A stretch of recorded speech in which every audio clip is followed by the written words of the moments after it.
Perto da cruz de Jesus, Jesus já estava crucificado, estava quem? Sua mãe. A sua mãe, a irmã de sua mãe, Maria, a mulher de Clopas, e Maria Madalena. Observemos as mulheres presentes naquele cenário terrível.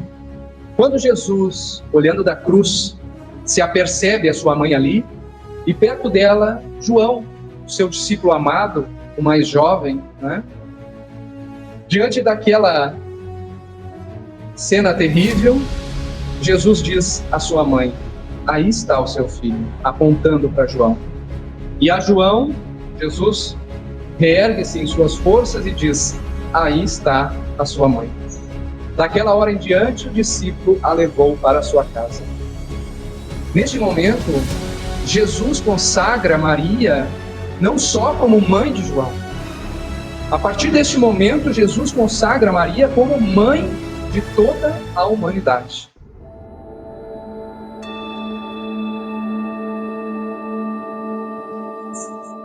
Então, sejam todos bem-vindos. E hoje, quem irá nos falar é o nosso irmão Nelson Macedo, da casa, que todos conhecem ele, e vai nos trazer um tema, né? Maria de Nazaré. Uma boa palestra a todos. Boa tarde, meus irmãos. Sejam todos bem-vindos à nossa casa. E hoje nós somos convidados a refletir sobre esse tema tão significativo na vida da humanidade, que é Maria de Nazaré. Quando a gente fala desse espírito sublime, né, nossos corações pulsam de um modo diferente, porque se nós pudéssemos ter condições de dimensionar a grandeza de nossa mãe maior, não teriam como traduzir em palavras o seu significado. Maria de Nazaré nos é o verdadeiro símbolo da pureza e do amor para todos nós, para toda a humanidade. Numa época em que o papel da mulher era tido como tão somente para o ambiente doméstico, Jesus traz a figura feminina para o aconchego das suas palavras e os seus ensinamentos para todos nós. E nos traz também a presença de Maria em nossas vidas. Ele traz a presença feminina como um partícipe, uma figura participante, ativa da sociedade, em vários dos aspectos, né? É uma história verdadeiramente de amor, mas que também de sacrifício, guardadas as proporções, como de toda mãe, que traz o amor para os seus filhos, mas que também passa por dificuldades ao longo da sua existência, não é? E Maria, então, viveu de forma simples, nos trazendo ideia da sua grandeza espiritual. Antes da vinda de Jesus, nós não encontramos muitas informações no Evangelho, informações históricas, que nos retratem a vida de Maria. Mas nós vamos ter também algumas obras mediúnicas que nos darão mais informações a respeito deste grande espírito que é Maria de Nazaré. Então eu trago algumas citações que estão no Evangelho, aonde nós vamos encontrar a presença de Maria. E fica também o convite para que a gente possa ler, né? Possa ler e estudar essas citações. Então nós vamos inicialmente encontrar a presença de Maria no Evangelho, lá naquele momento da Anunciação. A Anunciação, aonde que o anjo Gabriel, né, se aparece a Maria lhe dando a notícia. Nós vamos encontrar em Lucas, quem quiser buscar, no seu capítulo 1, de 28 a 38, são os versículos, que diz assim, o anjo Gabriel diz a Maria: salve agraciada, o Senhor é contigo, bendita sejas tu entre as mulheres. Imaginemos como que pulsou o coração de Maria neste momento, porque nesta ocasião, acredita-se que ela era muito jovem, algo em torno de 13, 14, 15 anos de idade, né? E mais adiante, as anotações de Lucas vai nos dizer que Maria responde a essa colocação do anjo Gabriel, depois vamos falar mais sobre isso. Diz assim: eis aqui a serva do Senhor, cumpra-se em mim a tua palavra. Então, é uma resposta de uma grandiosidade imensa, porque se nós pudéssemos trazer para os dias de hoje, como será que nós receberíamos, né, uma mensagem dessa? Imaginemos naquela época, né, a época em que Jesus esteve conosco. Nesse momento começa a missão como mãe do Salvador da humanidade. Nesse instante, Maria assume esta missão para todos nós. Depois nós vamos encontrar em uma visita de Maria, sua prima, visita a sua prima Isabel. Sob as anotações ainda de Lucas, ainda no primeiro capítulo, que nos diz assim: e naqueles dias, levantando-se Maria, foi apressada às montanhas, a uma cidade de Judá, e entrou em casa de Zacarias e saudou a Isabel, que é sua prima. E aconteceu que, ao ouvir a saudação de Maria, Isabel, que estava gestando, a criancinha saltou no seu ventre. Quem era essa criancinha que estava no ventre de Isabel, prima de Maria? João Batista. Então, um espírito grandiosíssimo também, que se apercebe da presença de Maria e a presença espiritual de Jesus. Isabel foi cheia do Espírito Santo, diz as Escrituras, e exclamou com grande voz e disse: bendita és tu entre as mulheres, e bendito é o fruto do teu ventre. E de onde me provém isto a mim, que venha visitar-me a mãe do meu Senhor? Pois eis que, ao chegar aos meus ouvidos a voz da tua saudação, a criancinha em meu ventre saltou de alegria. Bem-aventurada a que creu, pois hão de cumprir-se as coisas da parte do Senhor que lhe foram ditas. Aqui nós vemos a alegria espiritual dessas duas grandes almas ao se depararem com a presença espiritual de Jesus. E Isabel, então, cumpre o seu papel de testemunha da obra de Deus. Então, aqui é o segundo momento que nós vamos encontrar referência a Maria. Mais adiante, no nascimento e na infância de Jesus, né, nós vamos também encontrar algumas citações. O nascimento, a maioria de nós já deve ter lido ou recebido alguma mensagem que possa fazer citação. Mas nós vamos encontrar em Mateus, no capítulo 1, o relato da concepção dita milagrosa e do nascimento de Jesus. Então, vale a pena nós lermos com atenção. Em Lucas, no capítulo 2, nos diz assim: apareceu a alguns pastores, um anjo anunciando o nascimento do menino Jesus. Então, eles correram, estes pastores, para lá e encontraram Maria e José e o bebê deitado em uma manjedoura. Depois de o verem, contaram a todos o que lhes fora dito a respeito daquele menino. E todos os que ouviram o que os pastores diziam ficaram admirados. Maria, porém, aqui fala Maria, porém, guardava todas essas coisas e sobre elas refletia em seu coração. Como será que eram os sentimentos de Maria, né? Porque aonde ela ia, a gente pode perceber também a mediunidade presente entre essas pessoas citadas, né? Então, aonde ela ia, ela recebia essa saudação, se apercebia aquela presença de Jesus junto a Maria. Os pastores voltaram, glorificando e louvando a Deus por tudo o que tinham visto e ouvido, como lhes fora dito. Maria, nesse momento, reflete sobre os acontecimentos ligados ao nascimento do seu filho.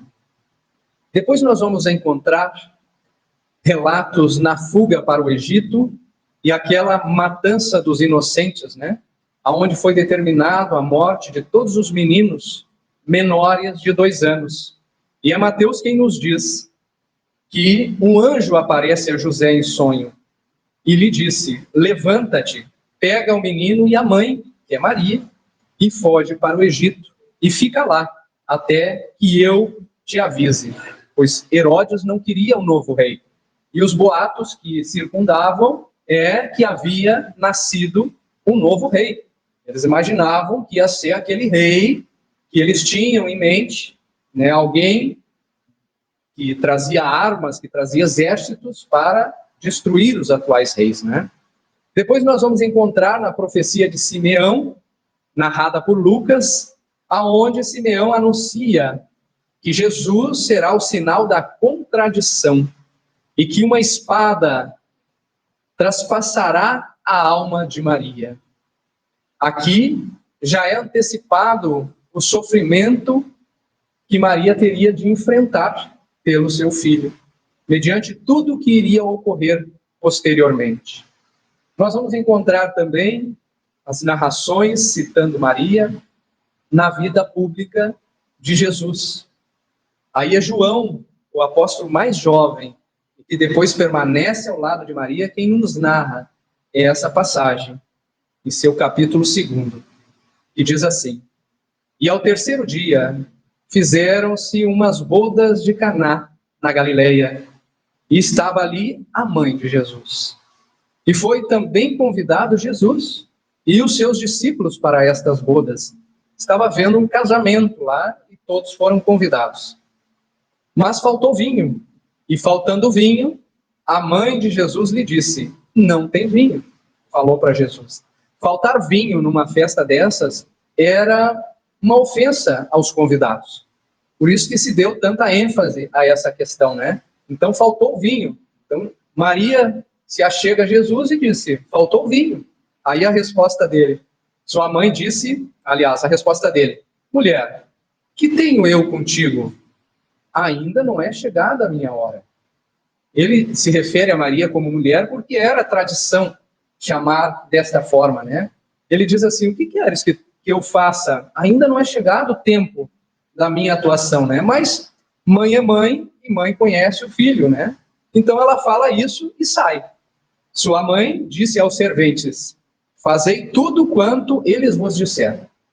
Então ela diz, ela sai de cena, mas diz àqueles que estavam ali, né? O que ele disser para vocês fazerem, vocês façam.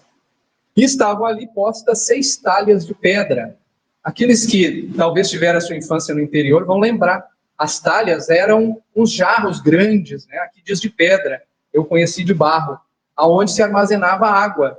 E lá, naquela ocasião, se utilizava para guardar também o vinho.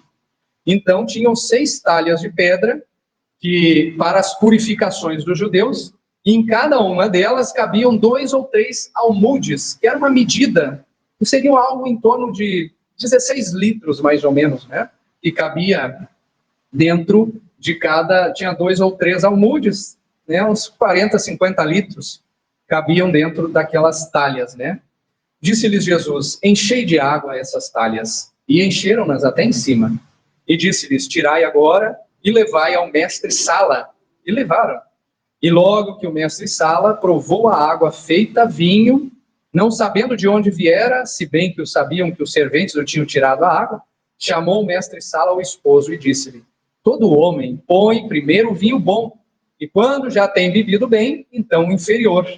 Mas tu guardaste até agora o vinho bom. O que ele estava dizendo, né? Então, depois que o pessoal já tinham tomado lá um pouco de vinho, aí eles botavam um vinho mais inferior, porque o pessoal já não ia fazer muita diferença. Mas quando ele prova esse vinho, ele diz: nossa, mas é muito bom esse vinho, de excelente qualidade, né? Então, ele se surpreende com isso, né? Aqui, Maria aponta a autoridade de Jesus e nos mostra a confiança que ela deposita ao seu filho, não é? Pois ela não tinha dúvida, ela tinha certeza de que haveria sua intervenção naquela situação, não é? Mais tarde, naquele fato histórico da crucificação, nós vamos encontrar nos relatos de João, no seu capítulo 19, a seguinte narrativa, que a maioria de nós também deve conhecer. Perto da cruz de Jesus, Jesus já estava crucificado, estava quem? Sua mãe. A sua mãe, a irmã de sua mãe, Maria, a mulher de Clopas, e Maria Madalena. Observemos as mulheres presentes naquele cenário terrível. Quando Jesus, olhando da cruz, se apercebe a sua mãe ali, e perto dela, João, o seu discípulo amado, o mais jovem, né? Diante daquela cena terrível, Jesus diz à sua mãe: aí está o seu filho, apontando para João. E a João, Jesus reergue-se em suas forças e diz: aí está a sua mãe. Daquela hora em diante, o discípulo a levou para a sua casa. Neste momento, Jesus consagra Maria não só como mãe de João. A partir deste momento, Jesus consagra Maria como mãe de toda a humanidade. Então, a partir deste instante, há essa consagração de Nossa Senhora. E mais tarde nós vamos encontrar também uma última citação de Maria, lá no Pentecostes, em Atos dos Apóstolos, no seu capítulo 1, aonde é narrado o seguinte: todos estes perseveravam unanimemente em oração e súplicas com as mulheres e Maria, a mãe de Jesus, e com seus irmãos. O que isso nos denota? Maria permanece fiel aos ensinamentos do seu filho, orando com a comunidade cristã, mesmo após a dita ressurreição de Jesus. Então Maria poderia ter ficado num lamento, mas não, ela permaneceu junto com João e atuando. Conta-nos algumas obras que a casa de Maria, onde mais tarde com João, tornou-se um lugar de peregrinação na busca da presença de Maria a todos aqueles, né, que buscavam a cura, o esclarecimento, o consolo, e assim ainda o é para todos nós. Maria Mãe, Maria Consoladora, né, que teve a Jesus como seu filho e que adotou a todos nós também como seus filhos do coração. Sobre Maria, são estes os relatos das obras que nós temos registros. Possivelmente ela se casou nesta idade dos 14, 15 anos. José, o seu esposo, havia ficado viúvo muito jovem e manda as tradições daquela época que ele deveria casar-se novamente, não deveria ficar solteiro, né? E José era primo de Maria, então Maria foi prometida a José, né? E ambos, ele era seu primo, ambos judeus. Então Maria fica noiva de José, mas, de repente, após a anunciação que nós narrávamos no início, Maria aparece grávida. Aí nós podemos refletir como será que ficou o coração de José nestas condições, né?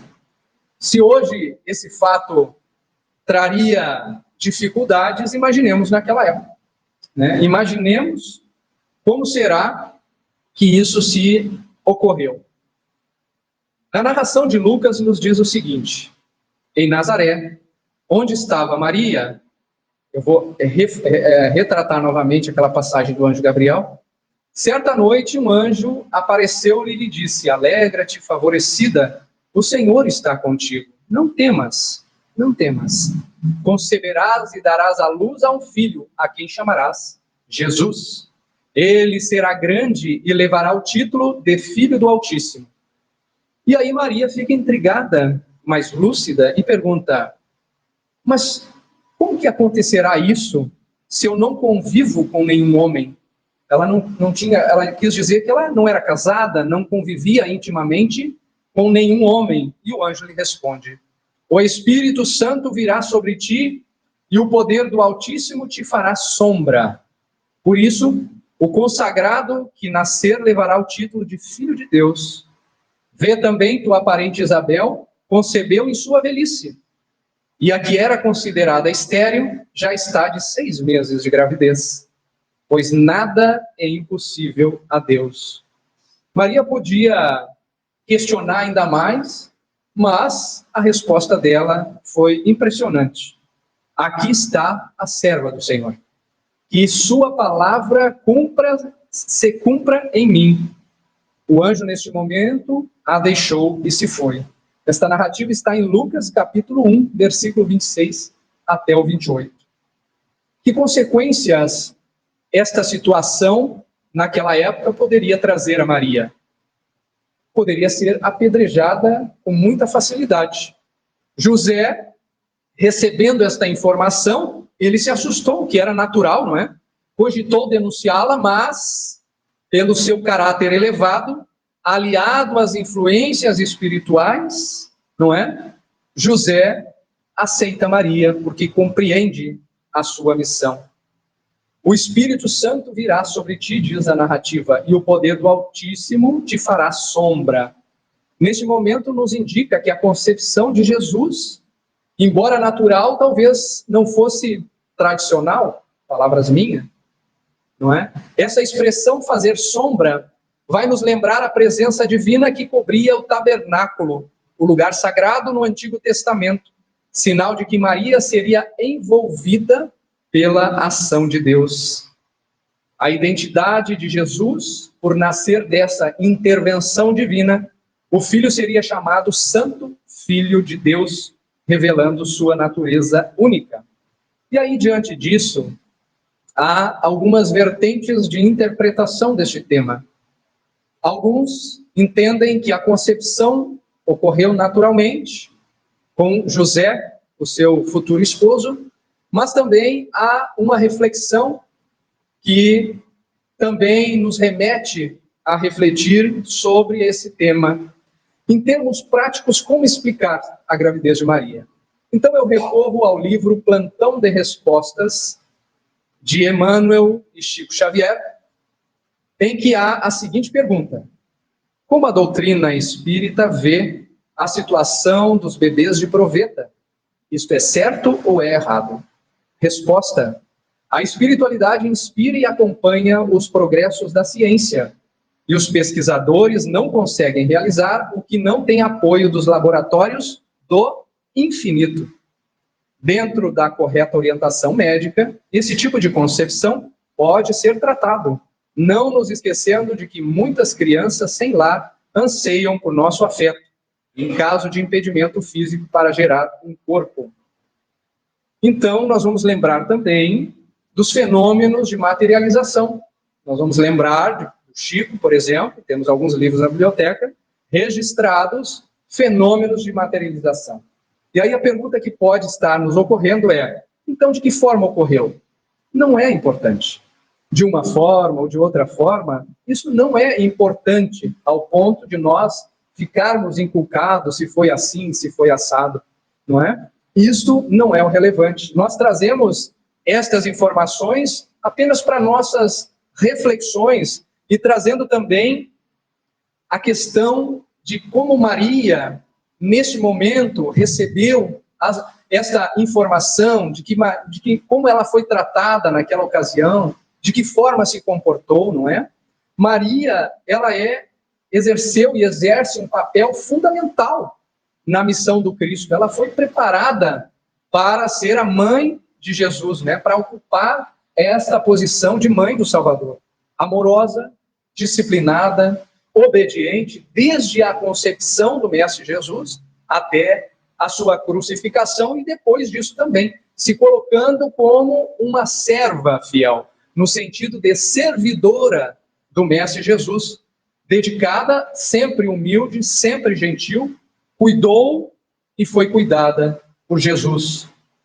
Assim como ela, ainda hoje, nos cuida e nos é intercessora.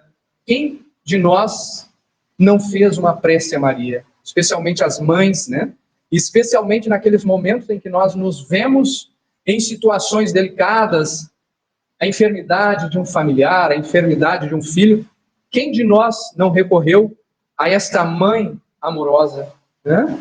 Quem de nós não recorreu? Ela que passou por tantas dificuldades, não temos como medir, ter dimensão da sua dor, vendo um filho numa cruz. Não temos dimensão disso. Mas ela se revoltou? Não. Ela transcendeu aquela situação, se colocando e nos adotando a humanidade inteira como seus filhos, não é? Sendo a nossa intercessora compassiva. E após a ascensão do Mestre Jesus, ela aprendeu a confiar ainda mais em Deus, né? Porque ela não tinha dívidas a reparar. Era um espírito nobre, diferente de nós, enquanto humanidade, que temos que retificar os nossos erros. Maria não tinha erros a retificar, dívidas a reparar, não é? O seu sacrifício foi puramente por amor a seu filho e por amor a todos nós. Porque há uma diferença entre sabermos e termos convicção. Basta sabermos algo, mas se nós não agimos conforme o nosso entendimento a respeito daquilo, é apenas algo que sabemos, mas não exercitamos. Mas com Maria foi diferente. Ela exercitou os ensinamentos de Jesus até o fim dos seus tempos, e além, ela ainda vive esta afirmativa cuidando dos mais fracos, não é? Naquele momento da ascensão de Jesus, Jesus nos afirma com o seu exemplo que a vida continua.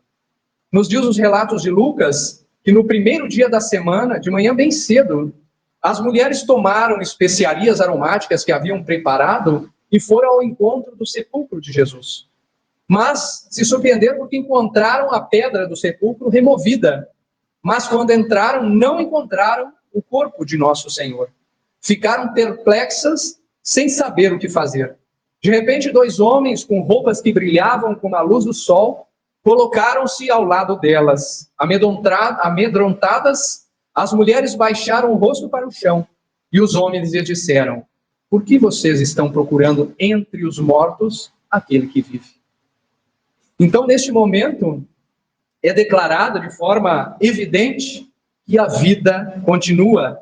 Maria vive esse ensinamento trabalhando até o fim dos seus dias. Até o fim dos seus dias.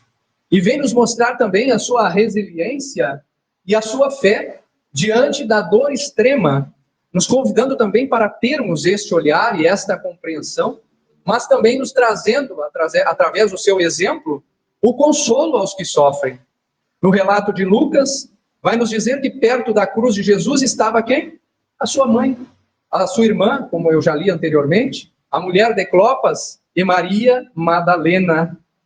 E que Jesus tem esse olhar, então, para elas e para João, nos consagrando como nossa mãe também.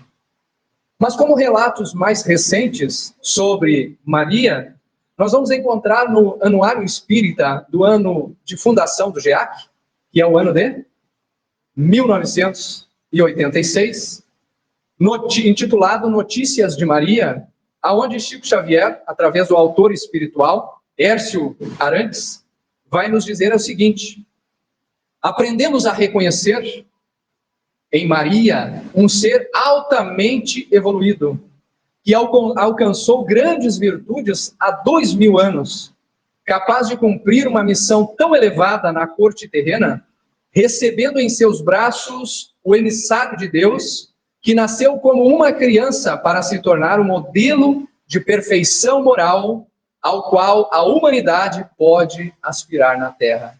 Então Maria não era um espírito qualquer, era um espírito altamente evoluído, capaz de receber no seu ventre, simplesmente, se assim nós pudéssemos dizer, o Salvador, como é tido, né? O nosso mestre, o nosso amigo Jesus. Mas ela, mesmo além da sua vida terrena, optou em continuar a cuidar de nós. Nós vamos encontrar no livro Memórias de um Suicida, sob o autor Ivone do Amaral Pereira, nós vamos encontrar lá o Hospital Maria de Nazaré, lá nas zonas umbralinas, aonde os suicidas permanecem por algum tempo, o Hospital Maria de Nazaré. Maria de Nazaré opta, então, em nos acolher e especialmente a cuidar de nossos irmãos que atentaram contra a sua própria vida, antecipando o seu retorno à pátria espiritual. A essa instituição, no plano espiritual, protegida diretamente por Maria. Diretamente por Maria. Destinado a atender os sofredores daquelas regiões abismais. Então Maria permanece trabalhando. E lá então possui a legião dos servos de Maria. E eu trago um pequeno recorte desta narrativa que diz assim: os lanceiros de Maria, ostentando escudo e lança, tinham a pele bronzeada e trajavam-se com sobriedade, lembrando guerreiros egípcios da antiguidade.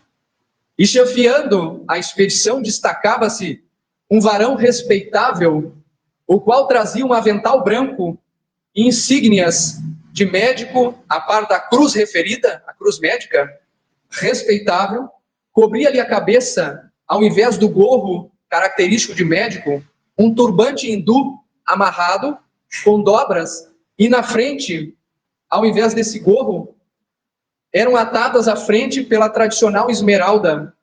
E não é à toa, é simbolicamente essa esmeralda, que era um símbolo dos esculápios.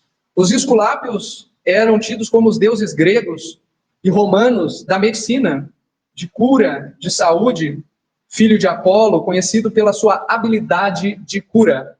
Então imaginemos lanceiros, como a gente está acostumado, né? Como se fosse dos filmes que a gente vê, e à frente deles, esta figura deste homem vestido de branco, com uma cruz vermelha simbolizando a medicina, e do outro lado o símbolo de Maria, os lanceiros de Maria.